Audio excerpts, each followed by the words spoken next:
le Saint-Esprit est l'esprit de réveil.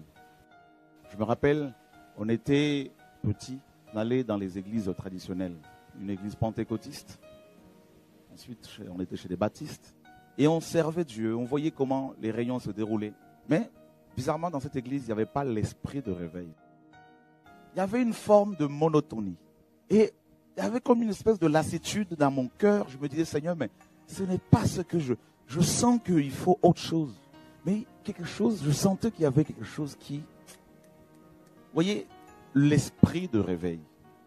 J'entends par là des conversions, parfois sans qu'il y ait prédication. Des gens simplement convaincus du péché par la présence de Dieu qui s'y trouvait. Et un jour, le Seigneur, justement dans sa grâce, nous a visités. Et on a commencé à expérimenter le réveil. Tous les jours, on se retrouvait pour prier entre 2 ou 3 frères. Et on était constamment plaqués au sol. Et des prophéties, des paroles, des connaissances, des choses se manifestaient. Et on ne voulait plus se passer de cette présence.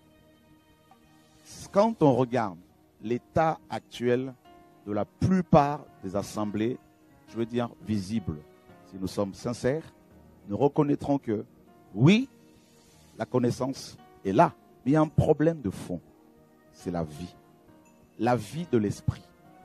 Dieu a prévu que les réunions de chrétiens soient des réunions ou des réunions d'église, soit des réunions de réveil. Et nous sommes tous d'accord, frères et sœurs, que quand le Seigneur est quelque part, on ne force rien. Les choses coulent de source. Il y a un automatisme. Les choses se font naturellement.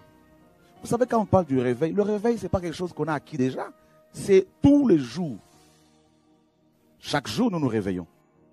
Celui qui ne se réveille plus, qui ne vit plus le réveil, il est mort. Le jour où tu ne seras plus réveillé par Dieu dans ta marche personnelle, tu mourras spirituellement.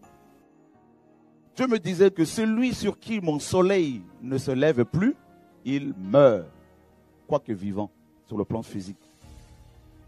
Donc, chaque jour, quand on se retrouve dans nos assemblées pour la prière, le soleil doit se lever. Il faut qu'il y ait autre chose, tout le temps, le réveil perpétuel, tout le temps. C'est pour cela que le Seigneur a prévu les réunions d'église.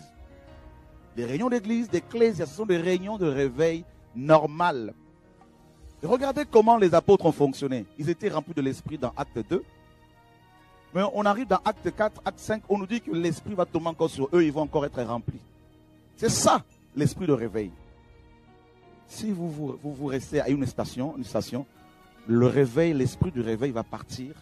Et quand on reste sur place, on met en place une organisation, on devient religieux. Vous savez pourquoi beaucoup échouent? Parce qu'au lieu d'écouter d'abord Dieu, dans ce qu'ils font pour Dieu, ils ont peur de ce que les uns et les autres vont dire. Et ils s'arrêtent et l'esprit de réveil se retire. L'obéissance à ce que l'esprit de Dieu te dit produira le feu dans ta vie, dans le quotidien. Mais s'il n'y a plus le feu, c'est qu'il n'y a plus l'obéissance. Mais tu gardes la connaissance.